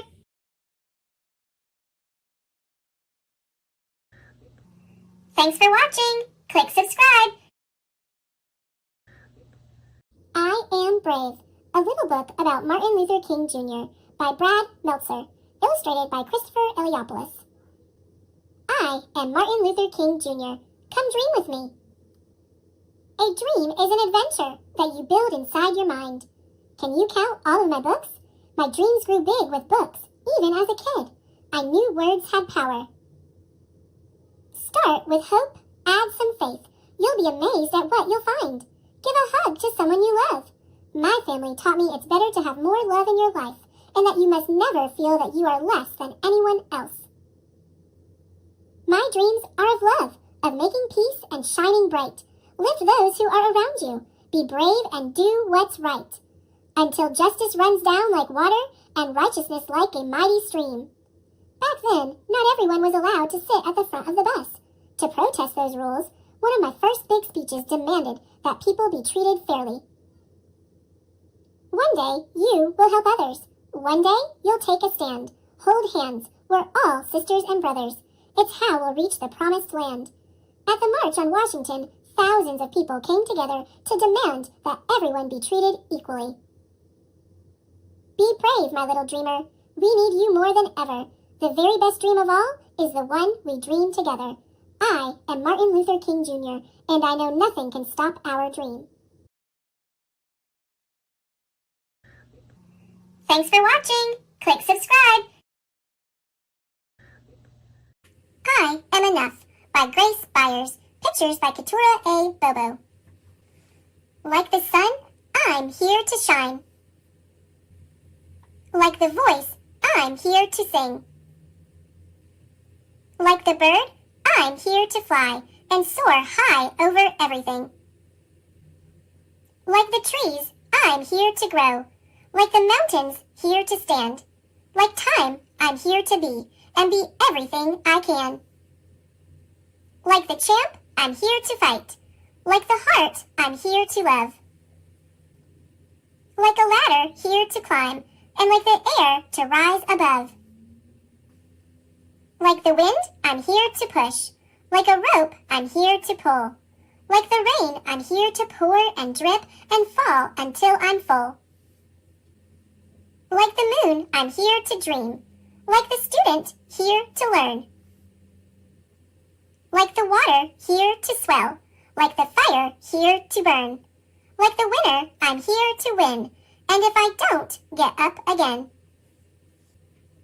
I know that I may sometimes cry, but even then, I'm here to try. I'm not meant to be like you. You are not meant to be like me. Sometimes we will get along, and sometimes we will disagree.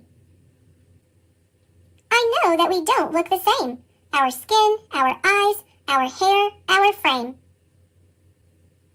But that does not dictate our worth. We both have places here on earth. And in the end, we are right here to live a life of love, not fear. To help each other when it's tough. To say together, I am enough.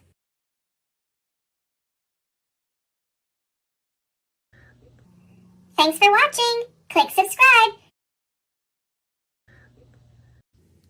I Am Martin Luther King Jr. by Brad Meltzer, illustrated by Christopher Eliopoulos.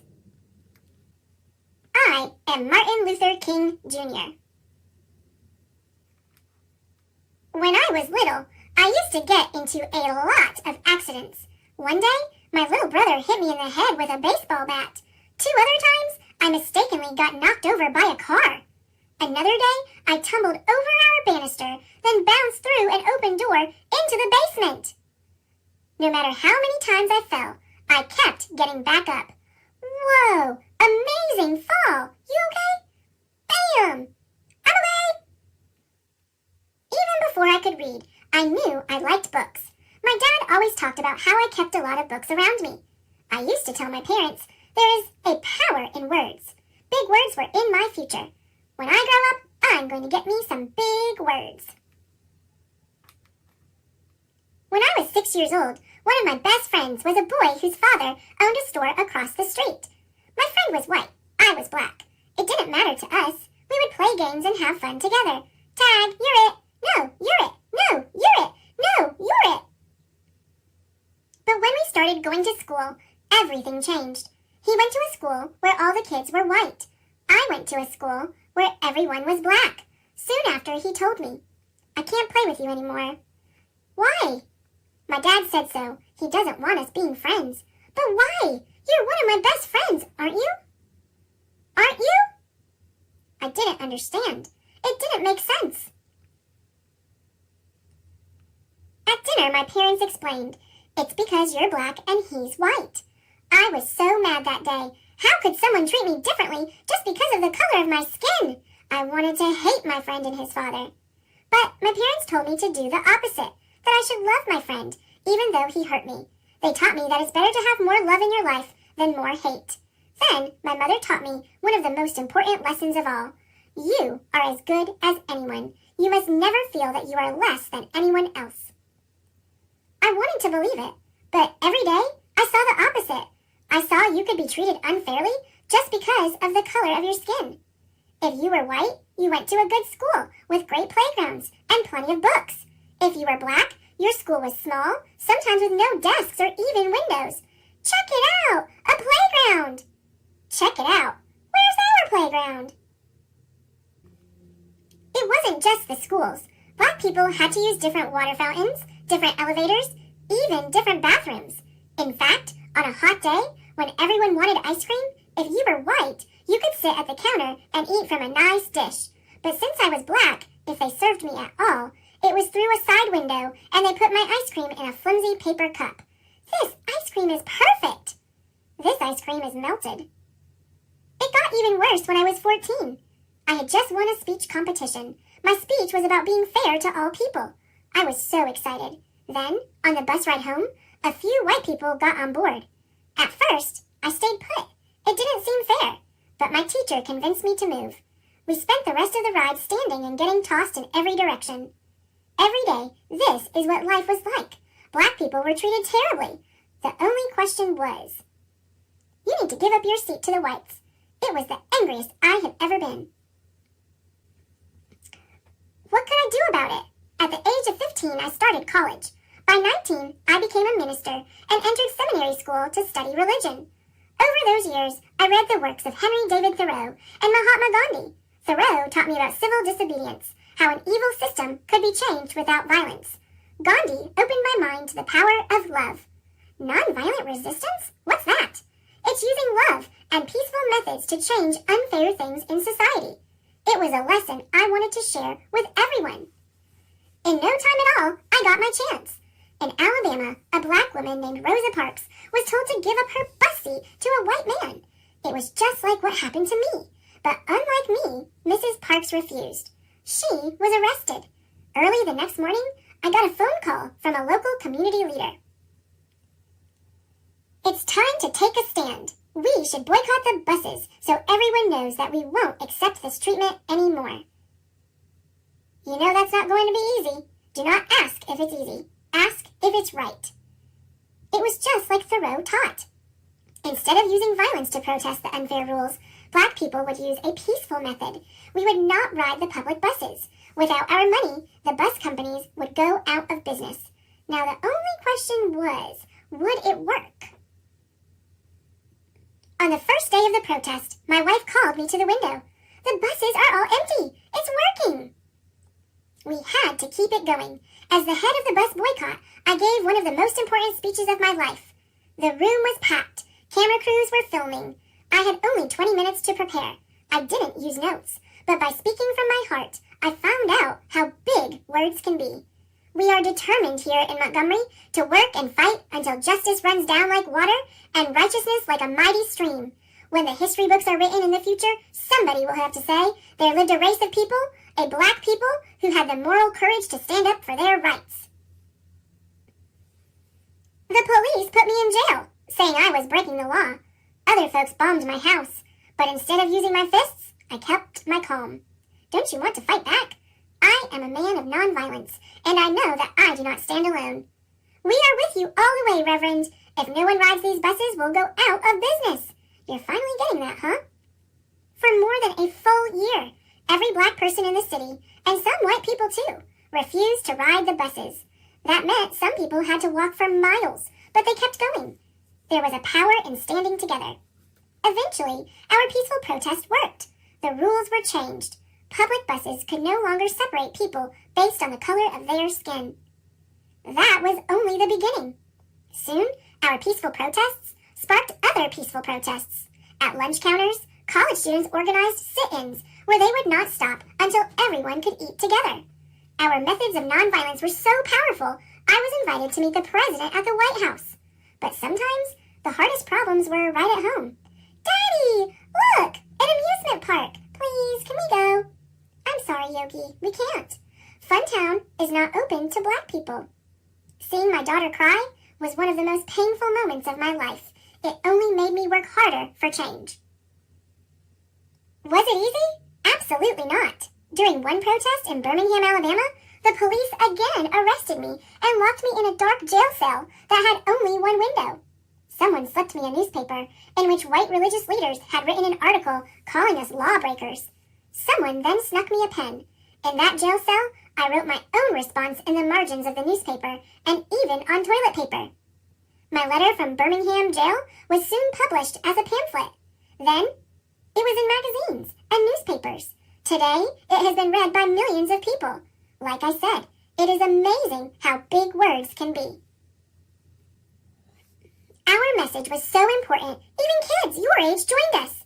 In Birmingham, during the Children's Crusade, more than 1,000 kids, some as young as 6 years old, showed up to march. What do you want? Freedom! The first day, the police arrested 900 of them. The next day, 2,500 children showed up, ready to go to jail. This was our finest hour.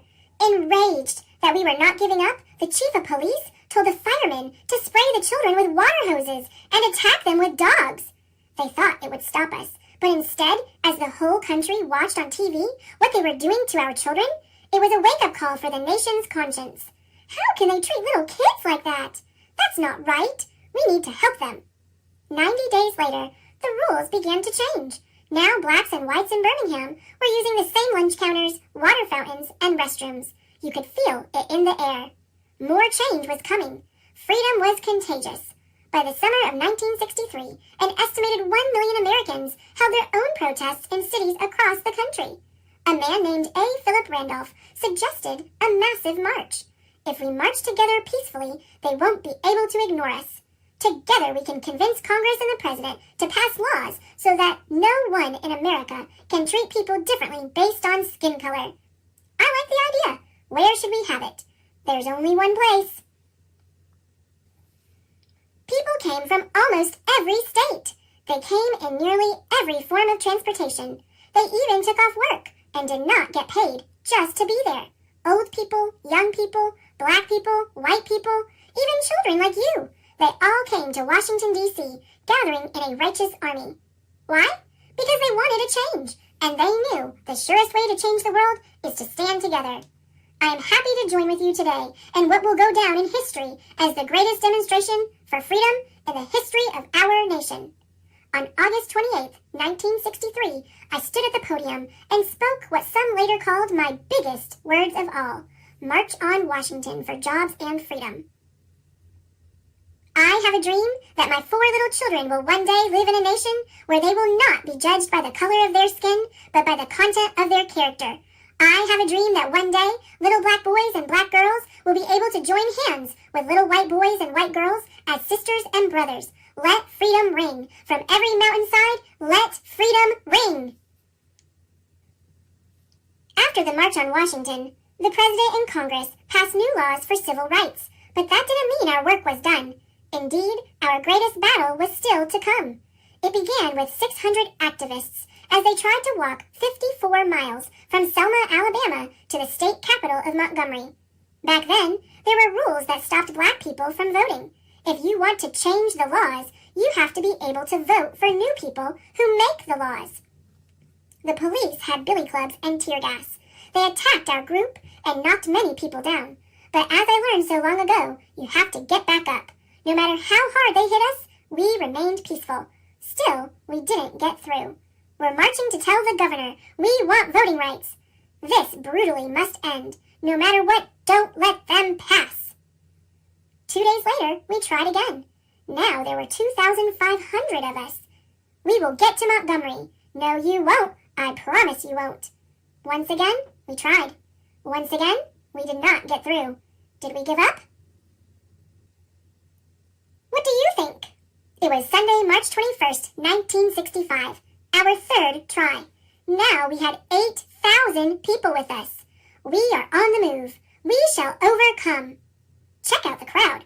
Black, white, Christian, Jewish, all standing together. For 2 days, we marched. Rain could not stop us. The world was watching. The White House was too. President Johnson even sent troops to protect us. Exhaustion could not stop us. As we reached Montgomery, Alabama, tears were shed. But this time, they were tears of joy. In my life, people tried to tell me I wasn't as good as they were, just because of the color of my skin.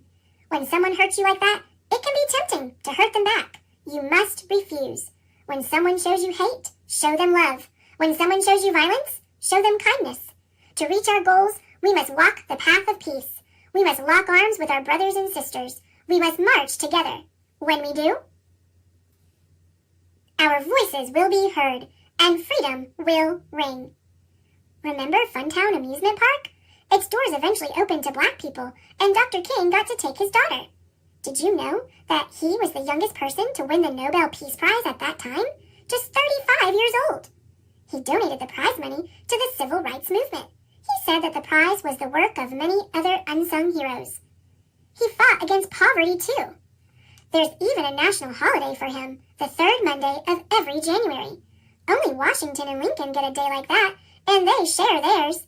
It's a day to remember how far we've come, and how much more work there is to do. I am Martin Luther King, Jr. I stand for peace. I stand for justice. I stand to help others. I stand as proof that no matter how hard the struggle, we must fight for what is right and work to change what is wrong. Whatever struggle you face, no matter how hard it gets, you must always move forward. I am proof of this. If we rise up, if we stand together, if we remain united, nothing can stop our dream.